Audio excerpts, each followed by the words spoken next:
This is a Dynamite Network podcast.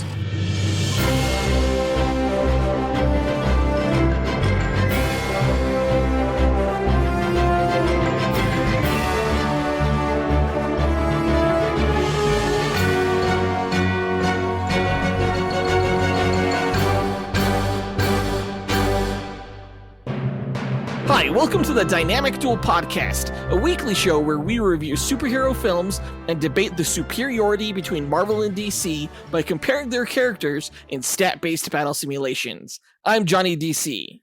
And I'm his twin brother, Marvelous Joe. And I have no idea why I'm leading this episode. It's like an all-Marvel episode. Not only are we reviewing Madam Web later on, it was alright, it wasn't terrible, but we're also breaking down the news from this past week, which includes the release dates for Thunderbolts and Fantastic Four being swapped, and the trailer for the X-Men 97 cartoon that's coming out on Disney+. This is my favorite kind of episode, is the All Marvel episode. Like, why am I even here? I ask myself that question every single time we record together. Honestly, who needs a Marvel versus DC podcast when you could just have a Marvel podcast? Ugh, this sounds not very fun at all. Just like Madam Web and the movies that Marvel makes. You mean Sony, not Marvel. Marvel has to take credit for it too. Their name's on the front of it. As always, guys, we list our segment times in our episode description, so feel free to check out the show notes if you want to skip ahead to a particular topic.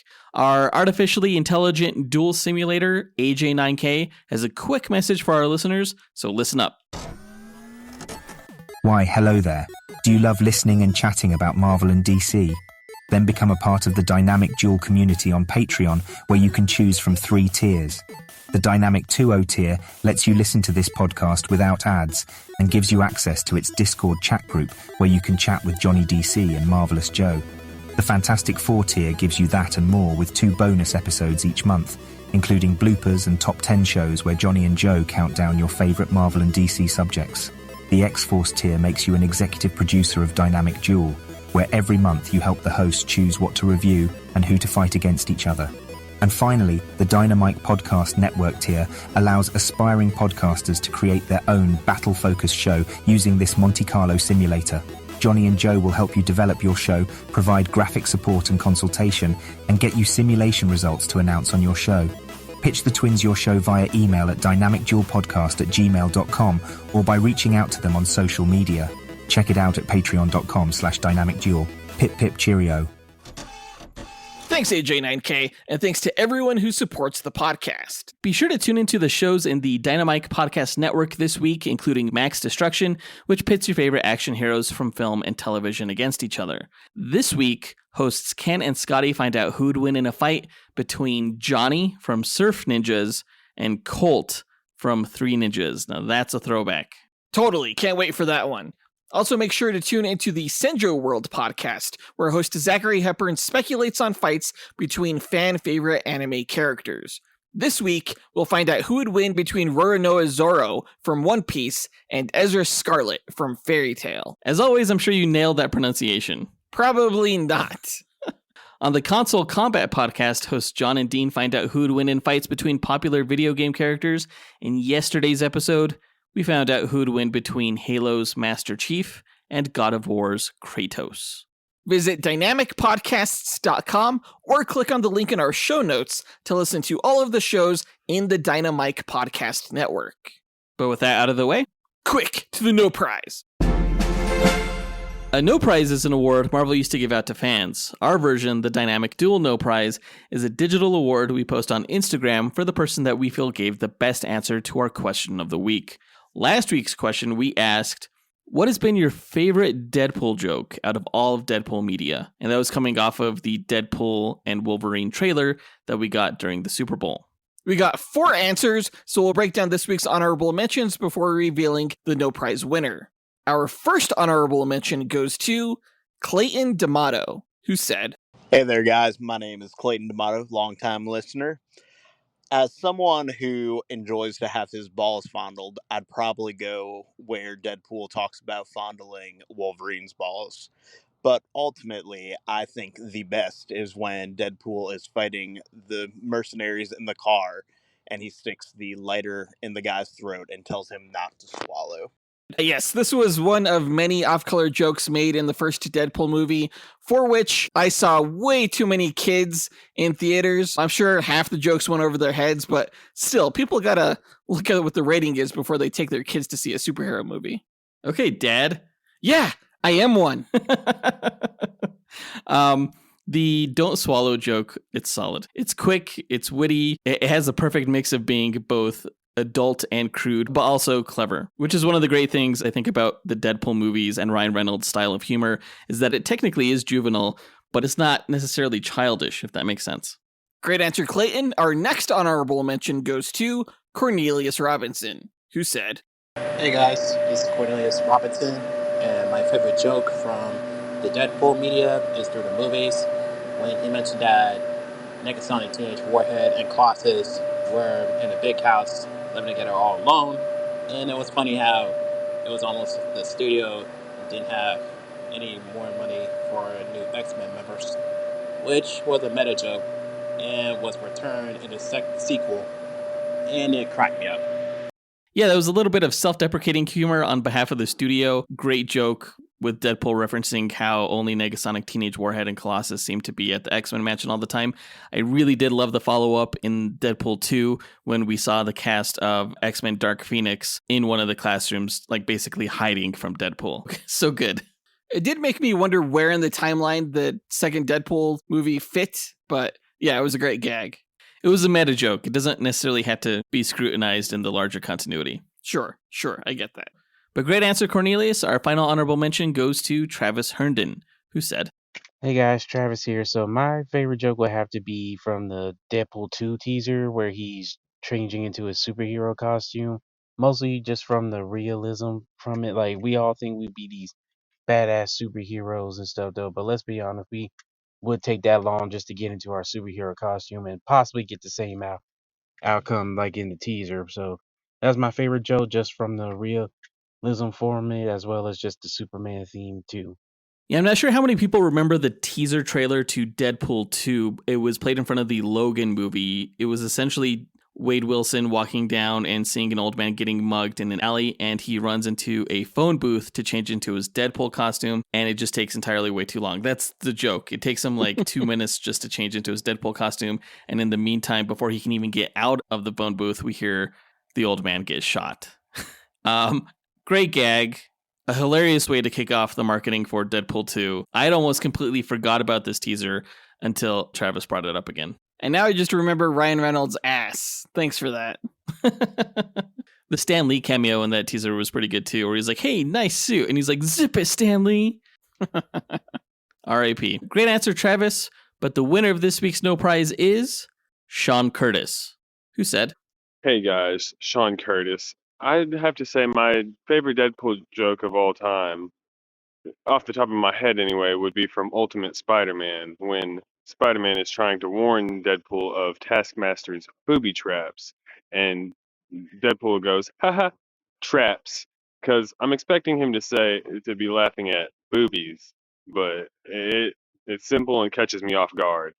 Yeah, and another classic Deadpool style joke where, again, it mixes the juvenile with the clever. In the Ultimate Spider-Man cartoon, Spider-Man and Deadpool teamed up against Taskmaster, and it was a nice bit of subversion where you think that Deadpool, upon hearing the phrase booby traps, is going to laugh at booby, but of course he laughs at traps. He's like, you said traps. It was a great gag. I never saw the Ultimate Spider-Man cartoon. I didn't even know Deadpool was in that. He seems like a risky character for a cartoon, but yeah, solid joke. Well, the nice thing about Deadpool is that you can make him as PG or rated R as you want to, and it just kind of works. As long as he's quirky and funny, it'll still feel like him. Do you have a favorite Deadpool joke? I really like the dig at DC that he did in Deadpool 2, where he's like, so dark, are you sure you're not from the DC universe? That was quality. This is fucking worst joke. No, but like I would say mine is in sort of the same scene. He's introduced to Black Tom Cassidy, and he was like, hi, White Wade Wilson. And then later on, he was just like, you killed Black Tom Cassidy, you racist.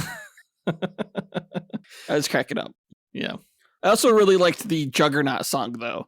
Like, that one stuck with me for a while. Holy shitballs. Holy shitballs. Yeah, that was great. Yeah. Yeah, Deadpool's humor is actually really solid, and it makes me really excited to see Deadpool and Wolverine coming out this summer. So congrats again to Sean Curtis for winning this week's No Prize. If you, the listener, want a shot at winning your own No Prize, stay tuned to later on this episode when we'll be asking another question of the week. And now that that's done, on to the news.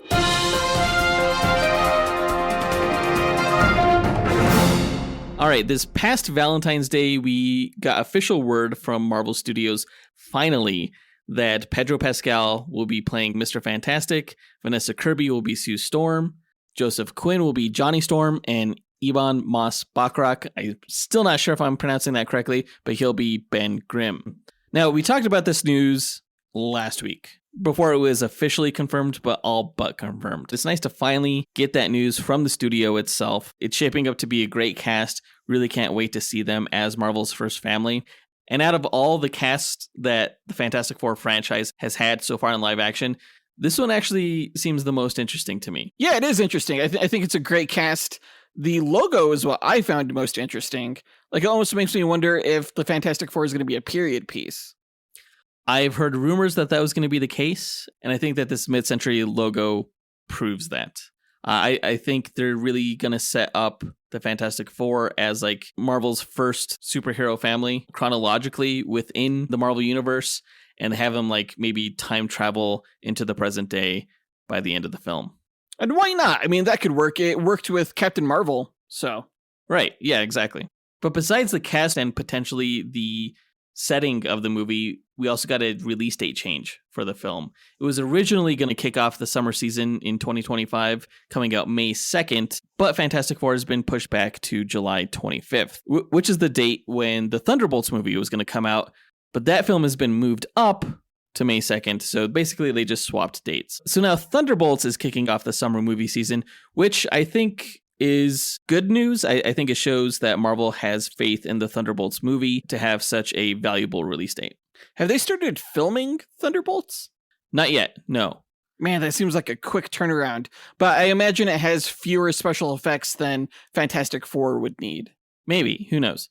A few months prior to that, in February, we're going to get Captain America Brave New World, which has already started filming, and I think is close to wrapping up here. I think this is all great news. It gives the studio more time to work on Fantastic Four, which, you know, is a flagship franchise that needs to be done right in its third iteration, and nothing got pushed back. It's just dates that are swapping. So we can still expect something Marvel to come out on those original dates.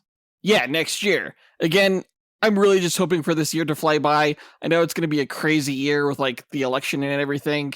Just bring on 2025.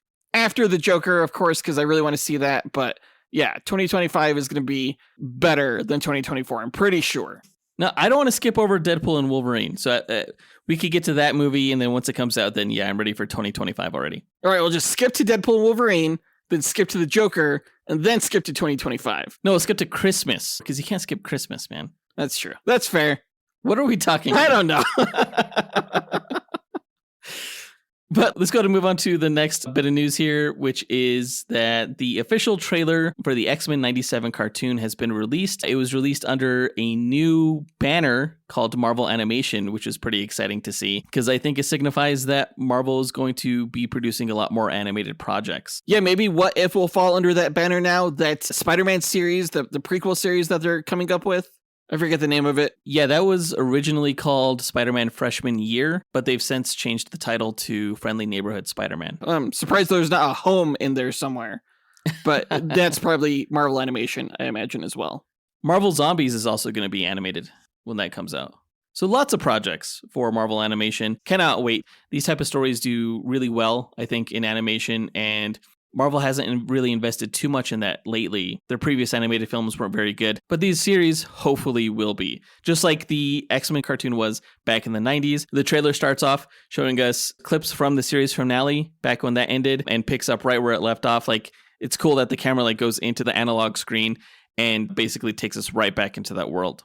The animation is a little bit different in style, but you could tell heavily inspired by the 90s cartoon at the very least, especially in terms of character design, especially in terms of voice. Yeah, it sounds like the voice cast is returning, which I think I had already known that, but it was a nice kind of surprise to hear as well. Yeah, if it's not the original voice cast, they are remarkable impressionists. It's nice to see Cyclops as the leader of the team again and really take center stage. Hopefully he proves to a whole new generation of fans that he is the de facto leader of the X-Men, because the movies kind of gave him the shaft. The most standout moment for me in the trailer is when Wolverine's charging toward the camera, Gambit jumps on his back and charges his claws up with kinetic energy. I thought that was really dope. Yeah, it was a nice combo move, kind of like a fastball special, if Colossus isn't around or anything like that. Yeah. I liked there was a scene with Storm and she has her new haircut. It's like the ponytail kind of thing. And there's just lightning crackling all around her. I'm like, oh shit, the animation is a lot better than in the 90s. Yeah, the ponytail hair here is kind of like a nice compromise between, her long flowing hair from the 90s cartoon and also her mohawk style. I really like the way it looks here. Yeah, same. We see Jean Grey in this trailer, who appears to be pregnant, which is a surprise because that never happened in the comic books. Scott knocked up Madeline Pryor, who was a clone of Jean Grey. So either this version of Jean Grey is actually a clone, or they're just going to make Jean Grey the mother of Cable, which is what I assume they're going with here. I think that's Cable in the womb. Unless Wolverine's the father. Oh, shit! Scandalous. I doubt that they would do that. But if they're making Jean Grey Cable's mother, I'm totally fine with that because she basically raised him in the comic books anyway, when she and Scott were sent to the future to take care of him. I don't really like the character of Madeline Pryor or like the Goblin Queen or any of that stuff, so I won't miss her if she's gone. It looks like Magneto's taken over the whole school, which is kind of cool. Yeah, that is from the comics. Magneto took over the school around the time of the New Mutants, and he kind of turned over a new leaf for a while before, going back to being the villain. The trailer got me pumped up with loads of nostalgia. I remember loving this series as a kid, especially the first 2 seasons. The show kind of fell off after that. But the show was always known for seriously tackling the issues of prejudice and things like that. And hopefully this new cartoon really runs with those themes, keeps it as straight as possible, doesn't make it too goofy or anything like that, because that's what made the original 90s X-Men cartoon so great. I can't wait for it. The show is actually going to debut pretty soon here in about a month on March 20th on Disney+. And speaking of the 90s series, that brings us to our question of the week. What was your favorite character from the X-Men 90s cartoon besides Wolverine, and why? I mean, everyone's going to say Wolverine, so yeah, that's probably a good caveat. Record your answer at dynamicduel.com by clicking on the red microphone button in the bottom right-hand corner of the screen, which will prompt you to leave us a voicemail. Your message could be up to 30 seconds long, and don't forget to leave your name in case we include you on the podcast.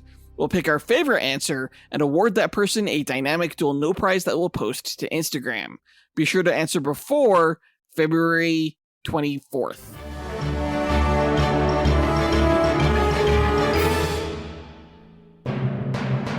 But I think that does it for all the news for this episode, so let's go ahead and get into our main event, where we review the latest Sony Spider-Man Universe movie, Madam Web.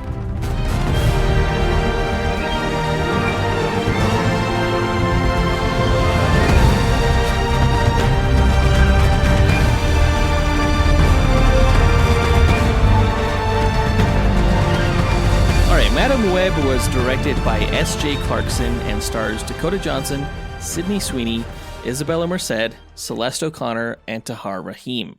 The movie is based on an obscure Spider-Man ally from the comic books, a mysterious psychic woman who can peer into the web of life and destiny and has helped Spidey in several of his adventures. Madam Web is a project that literally no one asked for, centered around a character that isn't even bottom of the barrel. She's so under and below the barrel that you have to dig to find her. I wasn't anticipating this film. I only moderately enjoyed it, and I won't be recommending it. I don't think a lot of people are going to be seeing this movie. I don't think it's necessary to see. So as I give our obligatory spoiler warning for this review, I do so with great ambivalence. If you don't want to be spoiled on Madam Web's plot, give us a pause, and I wish you the best in seeing this movie. If it sounds like I'm actively discouraging people from seeing the film, you may be partially correct. It's gotten to the point now where the obviousness of Sony's disregard for the source material and the audience is beyond the pale. For those who may not know, prior to the existence of Marvel Studios, the film rights for many Marvel characters were sold to outside studios, with Spider-Man going to Sony. It made sense at the time because Marvel was a publishing company. They made comics. They didn't know how to make movies. But since the mid-2000s, Sony has cranked out a lot of subpar live-action films, especially when compared to Marvel Studios, who has obviously had the best handle on their own intellectual property.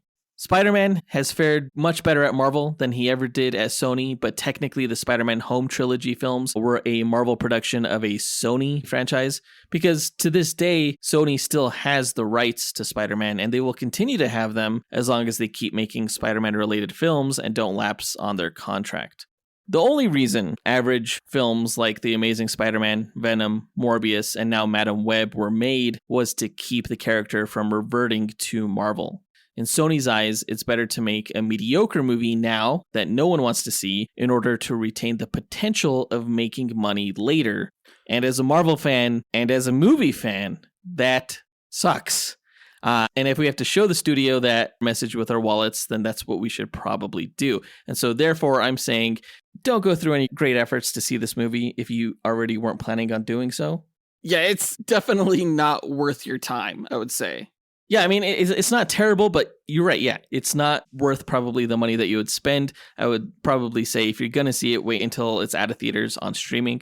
That being said, I'm not going to bash this movie for the sake of it. I will remain as impartial as I can as a critic. There are some people out there saying that this is the worst superhero movie ever made, but I think they're forgetting that 2015's Fantastic Four exists. Or Batman and Robin, which was worse than that, or the Shaquille O'Neal Steel movie, which was worse than that. So Madam Web, I would say, is around the same quality as Morbius, although I personally liked Morbius a little bit more. Madam Web is a film that is more divisive than outright horrible, and I'll say that I liked it a little bit more than I thought I would, but in the end, I could take it or leave it. Again, it's a film no one asked for.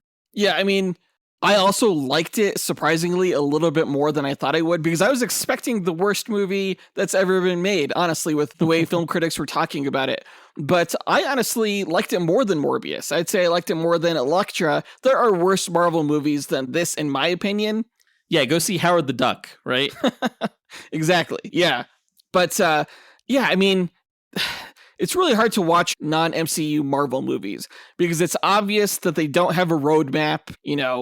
How does this connect in any way to Morbius or the upcoming Kraven film or Venom? I have no idea. I honestly don't care. Yeah, I really don't care where this whole thing is going. And I kind of get the impression that the filmmakers didn't really care about this project at all either. And even the writers, it seemed like none of them had really read the comics. Well, I mean, it's not like there's a huge amount of Madam Web comics to go off of. This is largely an original origin story for the character. Yeah, to be honest, I don't know much about the character. All I know from her is what I learned from the animated series in the 90s. Yeah, that was also my introduction to the character. She had quite a sizable role within that animated series, much larger than she ever did in the comic books. Interesting. Now, the movie isn't a total dumpster fire. I think what keeps the film from being so is the director, S.J. Clarkson. Now, this lady has been a part of every single television show you've ever loved in the last 15 or so years, having directed quintessential episodes of Heroes, House, Dexter, Bates Motel, Orange is the New Black, Jessica Jones, Game of Thrones, Succession. Need I go on? S.J. Clarkson is incredibly acclaimed and talented. And I also think that she set up some incredible shots in this movie, especially in the first act when Cassie is discovering her powers. It's clear that the director had an incredible knack for visual storytelling. The problem is that the story has to be good, and Madam Web's story is not good. A lot of the characters are shallow. The second act is a drag with very little momentum. And I don't care how good of a director you are, there's no way to direct most of the dialogue in this film. Some of the worst dialogue I've ever heard in any film. And what's really tragic is that S.J. Clarkson actually has a screenplay credit here. So it's not clear where things went wrong, but given the director's track record, I can almost guarantee it was studio interference. Interesting. I didn't realize she wrote this as well. That's a shame if it was studio interference because they really threw her under the bus, letting her put her name all over it. Yeah, it seems to me when it comes to Sony and the Sony Spider-Man universe films, it's like a bunch of non-creative business people making creative decisions that muddle the overall vision. Because I do think that there were flashes of a genuine suspense thriller here, but I guarantee you that some executive was like, no, we need a scene of these girls dancing on the table. And like, we need the climactic fight to be under that Pepsi sign. And like, put in fireworks because my niece loves fireworks. So much Pepsi product placement. It was a little ridiculous. Really made me want a Pepsi, though, at the end of this film. But hell no, I'm a Coke guy. For life. Honestly, the movie that I probably would have preferred to this one is the superhero movie that we were promised in the marketing. Like, was this even a superhero movie?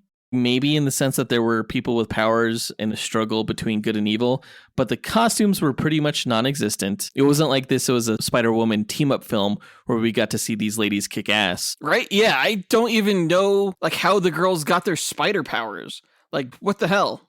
Yeah, the characters were like pretty much a bait and switch, I think, which was not cool. The film felt so small because the stakes were so minuscule.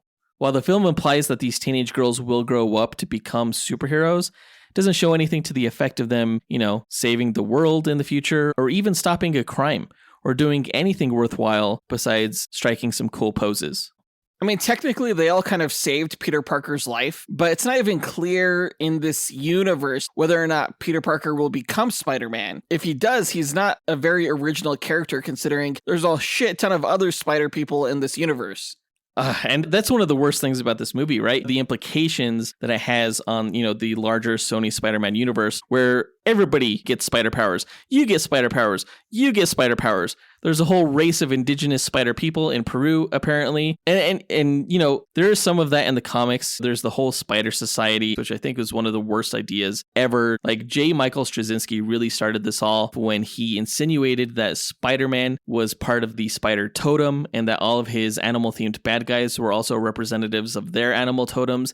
It's kind of a neat idea and concept, but people ran with that shit for years and years, and then it just outstayed its welcome. Like you had the Sisterhood of the Wasp and the Spider Society and all this random shit, and it got really lame really fast. I'm just going to say it now. There's too many Spider-Men, like way too many. I agree with you. For sure. At least, within the 616 proper universe. I don't care how many Spider-Men there are across the multiverse. And I think that actually works, especially like when you look at a film like Across the Spider-Verse. But when you have 50 million Spider-Men and Spider-Women in the same playground, it gets a little crowded. Which is a shame, I feel like, for anyone who liked the Spider-Verse films. Like, if they go into this movie expecting like more of that kind of awesomeness, they're going to be sorely disappointed. Oh, for the most part. For sure. I really wish that this movie, like those Spider-Verse films, was made for the fans. Because honestly, I don't think this one was. I think this was trying to capture a new demographic for superhero films that really isn't as interested in them as comic book readers. I 100% agree. It was like it was trying to tap into like the teenage thriller genre, like the people that went and saw Final Destination. But I think they'll be disappointed when they see this film. Of course, the fans will be disappointed. So it's hard to know exactly who is going to love this movie, if anybody.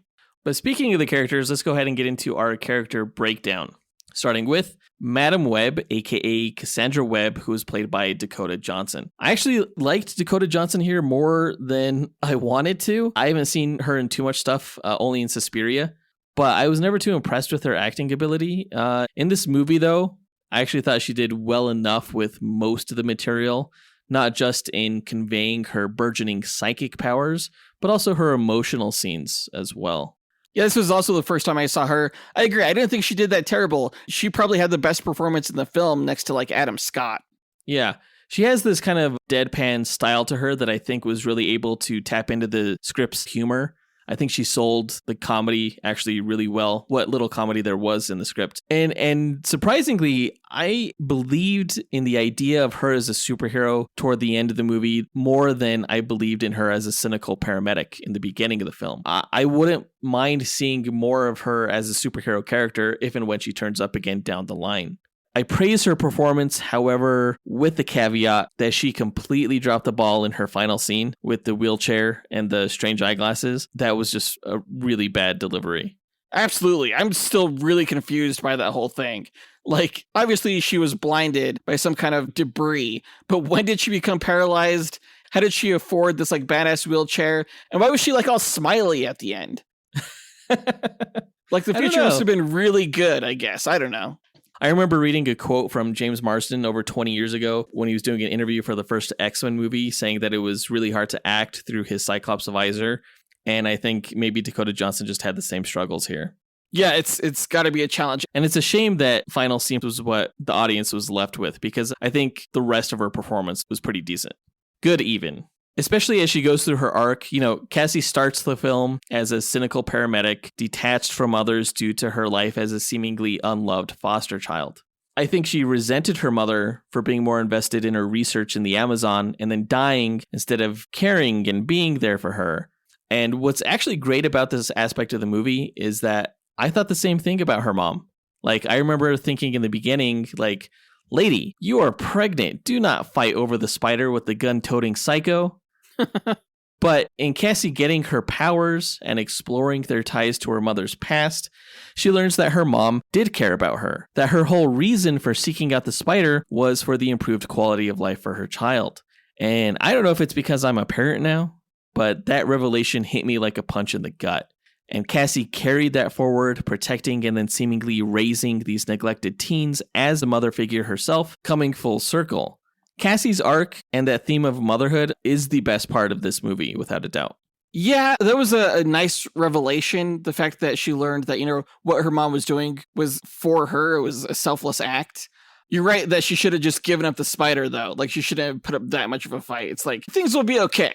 Yeah, what's interesting is that the disease that the doctor told Cassie's mom that her baby would have is what the character of Madam Web actually has in the comic books. It's called myasthenia gravis, and in the books, Madam Web was born with it. She was born blind and a paraplegic, and she developed these psychic powers, this ability to peer into the web of life and destiny, which is a construct of fate. And in this movie, that is the disease that Cassie's mom was trying to prevent. Yeah, I guess so. You could say it's ironic then that her daughter ended up blind and in a wheelchair anyway at the end. Yeah, like it was fated or something.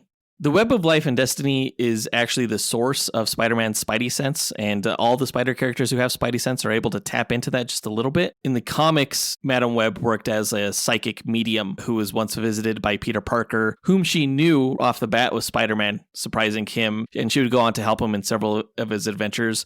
She not only had telepathy, but she also had clairvoyance. She could predict the future, and she could also astral project.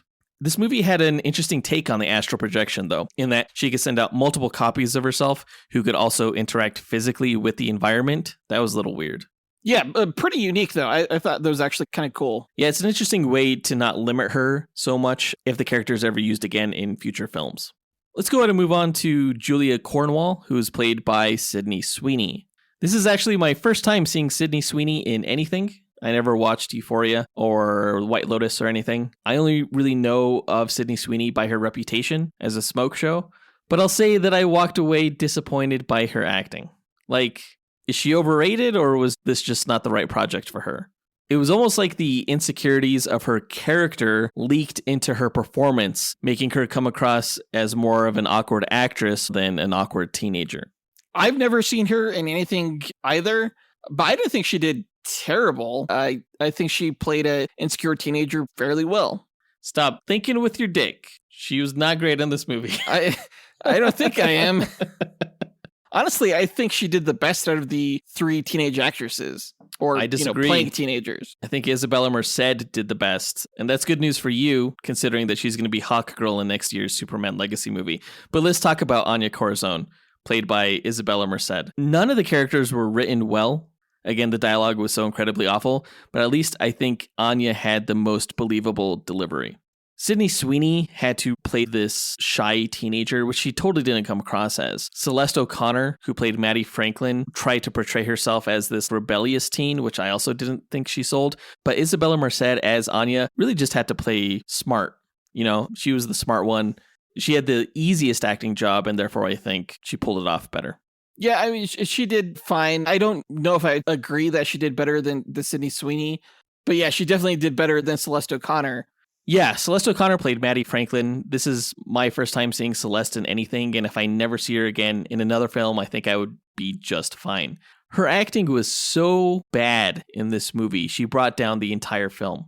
Like, she didn't deliver a single line believably, I thought, and it was probably one of the worst performances out of any superhero movie in the last few decades. But not only that, like, her character sucked. Like, Maddie was so unlikable and rude and impulsive, and when she tried rescuing Cassie while skateboarding on a piece of debris, I wanted to fucking puke. Like, if we gave away Brothers Awards for the worst moment, that would win it, because that was just ridiculous. What did you think about her backstory, or I guess any of these three girls' backstories? I thought they were good backstories. I agree. I thought that made the characters more interesting. What I'm really curious about is how they got their powers in the movie. Yeah, they never address that. They just leave it open-ended, I assume, for maybe a sequel where they'll get their powers or something like that. But in the comics, Cassie just kind of developed her powers. She's not a mutant, but she just became a psychic, I think, largely because her condition left her with a clairvoyant mind. But Julia Cornwall, who would later become Julia Carpenter, she got her powers through genetic experiments by a secret government group called the Commission. And it gave her, like, you know, the standard power set. But what's unique about her is that she has psychic webbing. It's like psychic energy that lets her restrain her opponents. And she can also send out psychic feelers as like the spider sense. And we saw that in the movie. That was kind of cool. Yeah. I mean, it wasn't clear that it was psychic webbing, but that's what it was. Maddie Franklin, she's called Spider-Woman in the comics. She gained her powers through this occult ritual, which gave her, it didn't give her spider abilities, but it did give her strength, speed, agility, reflexes. But she later got the additional abilities of Madam Web's granddaughter, who had been turned into a spider-human hybrid by Dr. Octopus, hence the giant spider legs from her back that allow her to wall crawl. And then Anya, who is known as Aranya in the books, or Spider-Girl sometimes, her powers were given to her by a sorcerer of the Secret Spider Society who was trying to save her life. And she did get the powers of a spider in addition to the ability to summon this exoskeleton armor. And she also carries these spider bola devices that she created that allow her to grapple ledges and snare opponents and can also be thrown as projectiles. So we saw that in the movie too. Man, that's a lot to get through in a sequel if they ever do. Yeah. I assume that if they ever get to those superhero origins, they'll probably all get their powers in the same way. Yeah, from the spiders in Peru, I guess. Yeah, speaking of that, let's move on to Ezekiel Sims, who's played by Tahar Rahim. I don't even know where to start. Tahar Rahim is an actor I've never heard of, playing horribly a role that is unrecognizable compared to the comic book Ezekiel, a character who in itself is a big old sack of mediocrity. Never, ever have I cared less about a comic book movie villain, ever. Like, he had no arc beyond his desire to just continue existing. Beyond that, there were no goals. You know, he's a guy who wanted the spider venom to give himself power, and I guess he did that. You know, he amassed this power and wealth. But, like, who the fuck is this guy? Like, why did he want power? What did he plan on doing with it? What was he doing all this time as Cassie was growing up? Like, fucking investing in stocks and jacking off or some shit? He was not a good villain. He was barely even a character. You know, he mentioned something in the Amazon about his family starving or something like that. And I guess he built an empire after that, but I have no sense of how loaded this guy is. He apparently only has like one employee who works in his apartment. It's like they couldn't find another location for him. They couldn't like show him walking through office space or anything like that. It's like, holy crap, what is going on here? Like, he wasn't evil enough. He wasn't interesting enough. He wasn't anything worthwhile enough. And also, his acting was not great. Not only did I not believe any of Tahar Rahim's line deliveries, I don't even think he delivered them because his voice never matched his mouth.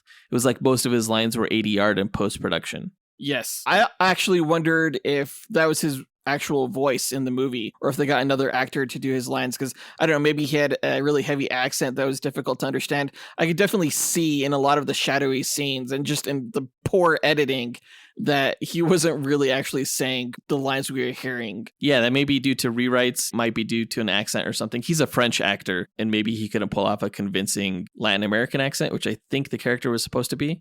Yeah. Who knows? But in the books, Ezekiel is not Peruvian. although he did get his powers through a mystic ritual in a Peruvian spider temple, which is probably why the movie started off in Peru. But like Ezekiel never wore a black Spider-Man suit in the comics. Where did that come from? Like, Right? I want to know the reasoning behind that. The film never addresses why he looks like Spider-Man. It makes no sense, especially when you consider the implications for Spider-Man and his costume, which, he developed and created and conceived of all on his own. It implies that maybe there was some external influence in Peter Parker's costume creation, and that doesn't make sense. Maybe from the Peruvian spider people? I'm not sure. Oh, that was dumb too. It was interesting. I kind of feel like when they were trying to explain the character of Ezekiel, they're like, he's kind of like Spider-Man. So they're like, oh, so he wears a suit. Let's just make him look like evil Spider-Man. Ugh. Yeah, that was some studio executive's idea for sure.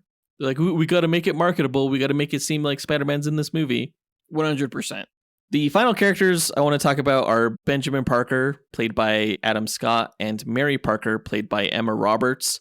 I don't have too much to say about them because their roles were so small. They're both likable actors who I think were entirely wasted in their roles in this movie. I don't know about wasted. I think they almost kind of added credibility to the film that it would have normally had. I liked seeing them in those roles. I think they're bigger actors than what those roles called for. They could have gotten away with actors of a lesser caliber. But no, I like seeing them in the roles. Yeah, it makes you wonder if they're planning to use them again down the line, which is why they wanted to get these bigger name actors. I keep making allusions to a sequel to this movie, but I think it's pretty clear that that's not going to happen. If Madam Web ever shows up again, it's probably going to be in some kind of like team-up film, like Sinister Six type movie or something like that I think Sony's working toward, but probably not a Madam Web 2. Just taking the box office into consideration. Yeah, it didn't even get number 1, and this is a Spider-Man movie. It's crazy. Yeah. But that does it for all the characters. Let's go ahead and move into our story highlights.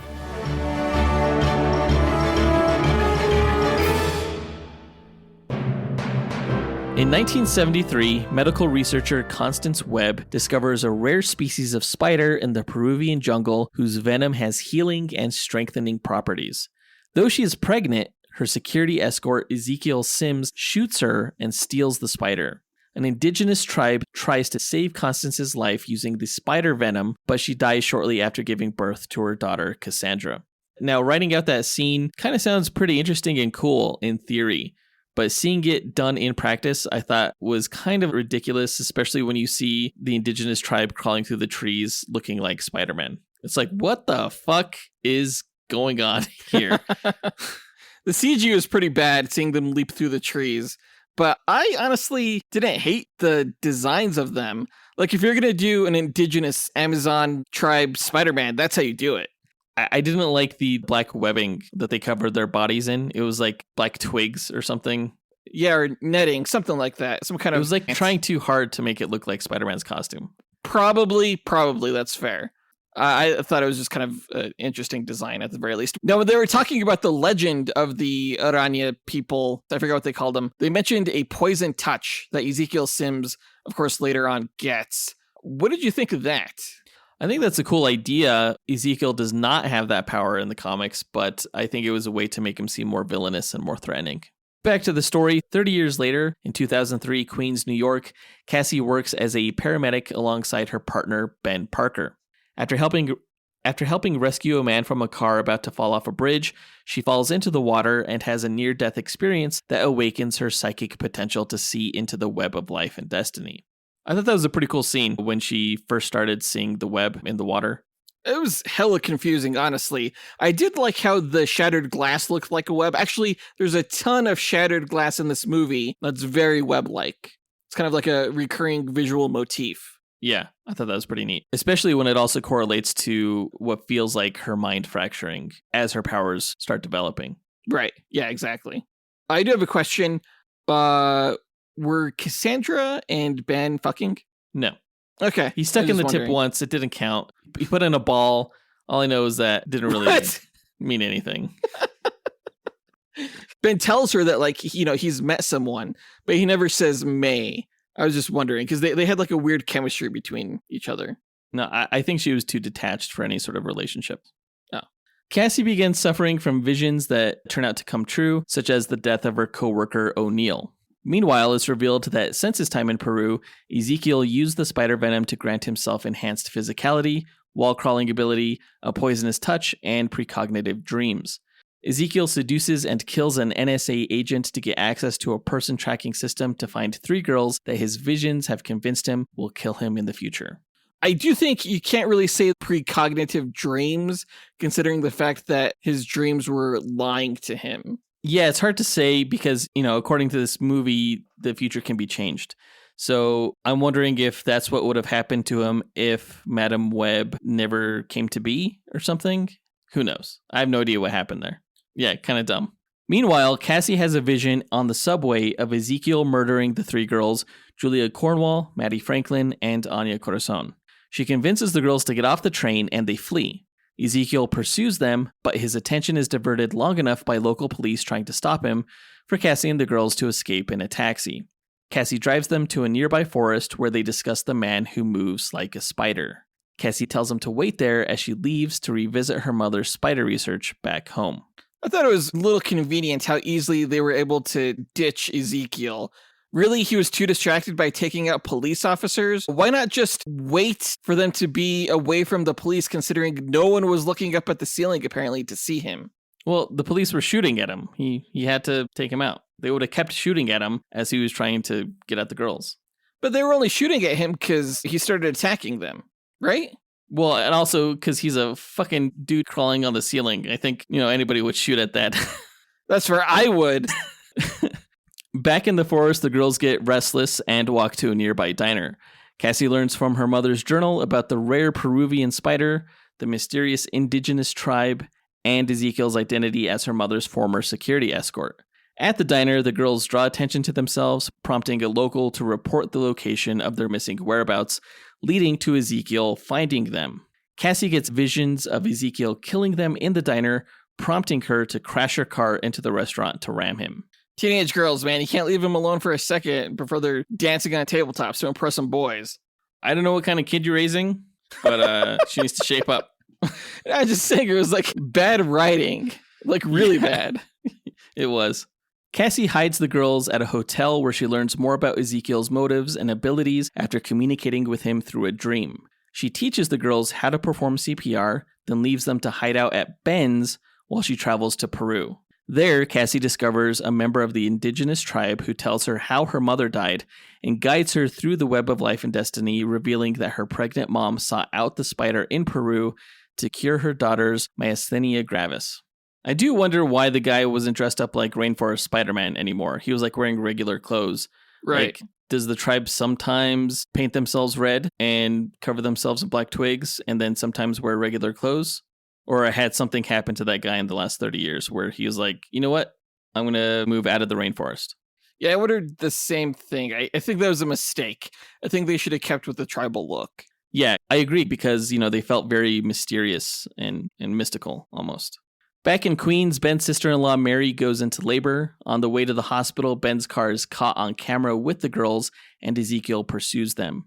Cassie, now back in New York, has a vision of them being attacked and steals an ambulance to help the girls escape and divert Ezekiel away from Ben and Mary. She takes the girls to a condemned fireworks factory where they set up traps for Ezekiel and call for a helicopter medical evac. Now, I'm pretty sure that friggin' fireworks factory burned down earlier in the movie, right? Right? Yeah, like how are all those fireworks still there after a fire like that? That doesn't make any sense. Also, I didn't realize that bottle rockets could shoot holes through brick walls. I gotta be more careful with those things. I know, right? Those fireworks were so ridiculously overpowered. I think it was a front for like a mafia artillery cache or something like that. Because like literally one of those fireworks took down a whole fucking helicopter, like exploded it. It's so crazy. And like ripping holes through the roof and like it pretty much toppled the whole building down. So where can I buy these fireworks? Not where we live. You and I have had some fireworks mishaps on our own, like accidentally having them explode the cardboard tube that they're in and like sending sparks everywhere. But I don't remember that being powerful enough to like rip a hole in someone's house. It set a guy's hair on fire, but it didn't destroy a house.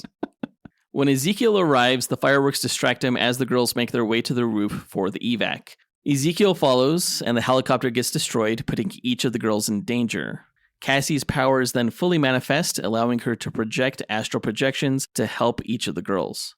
As the building falls apart, Cassie reveals that it was she and not the girls who were destined to destroy Ezekiel, and he falls to his death before being crushed by a falling Pepsi sign.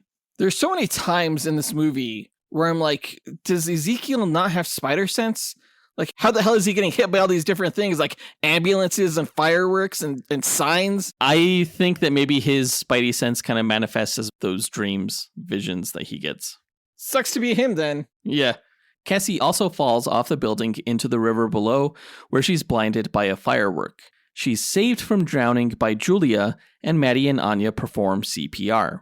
Cassie awakens in a hospital, now paralyzed and blind, and learns that Mary gave birth to her son, Peter.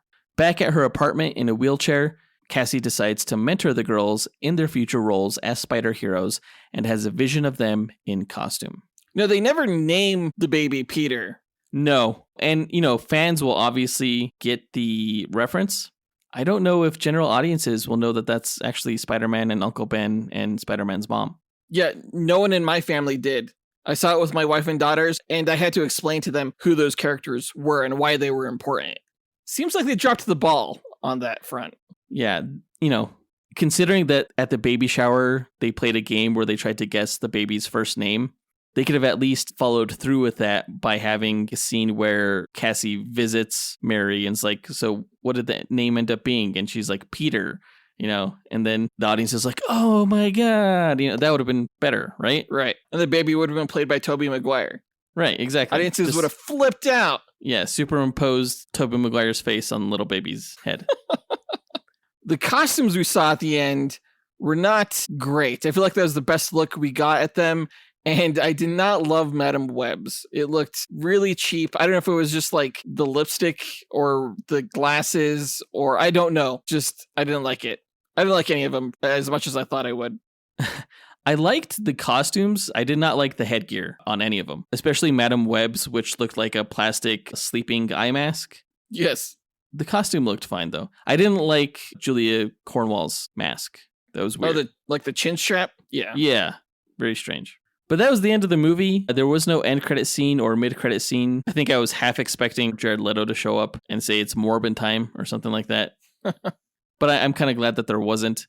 Overall, the movie did have some emotional moments and was competently directed, but I think a beautiful arc regarding motherhood can't save the film from its clunky dialogue, the lack of superhero action, subpar performances, and forgettable characters. I rate this film 2.5 stars out of 5, a rotten rating on Rotten Tomatoes. Yeah, that sounds about right. I forget what we gave Morbius. We gave Morbius 3 stars. Yeesh. But I actually think Morbius had a stronger story and a better villain. I actually think Madame Web was about the same quality as the Echo television series that we just reviewed, which we also gave 2.5 stars. Yeah, maybe you're right when it comes down to the villain. This absolutely was one of the worst villains in superhero cinema history, hands down. So yeah, around 2.5 seems right to me. I'm not expecting much better in terms of quality for the next Sony Spider-Man Universe film that's coming out later this year, which will be Kraven the Hunter. Yeah, no, the whole radioactive lion blood just still freaking kills me. The Sony film writers need to read the comics. They would have made something we actually maybe would have wanted to see, like a Miles Morales movie or like Prowler. I don't know, something cool. I think a Prowler movie is a great idea. Just make it starring Donald Glover. I'd definitely see that. Oh, you weren't into Hypno Hustler? No, fuck that. But that does it for the review, guys. Let us know what you thought about the movie by writing to us at dynamicduelpodcast@gmail.com or by visiting us on Instagram, which you can find a link to in our show notes, or by visiting our website at dynamicduel.com. And on our site, you could also find a link to our Patreon page, where you could join our Dynamic 2.0 tier and chat with us and fellow listeners, our Fantastic 4 tier, which gets you bonus content each month, our X-Force tier that makes you an executive producer of this podcast, or our newest tier that lets you join our Dynamike podcast network. And please don't forget to rate the show, guys, on Apple Podcasts, Spotify, Podchaser, or on our website. In our next episode, we will be doing a duel between Metallo, the Superman villain, against Radioactive Man, the, I guess you could say, Avengers, Thor, Hulk villain. And that, of course, is a lead up to our big team duel episode where we will pit the Legion of Doom against the Masters of Evil. But that does it for this episode. We want to give a big thanks to our executive producers, Ken Johnson, John Starosky, Zachary Hepburn, Dustyn Balcom, Miggy Matanguihan, Brandon Estergard, Nathaniel Wagner, Levi Yeaton, Nick Abanto, Austin Wesolowski, AJ Dunkerley, Scott Camacho, Adam Speas, Andrew Schunk, and Dean Maleski for helping make this podcast possible. And we'll talk to you guys next week. Up, and away. True believers. When you take responsibility, great power will come, and also great responsibility will come with the great power, and the powerful responsibilities are responsibly empowered. Remember that, kids.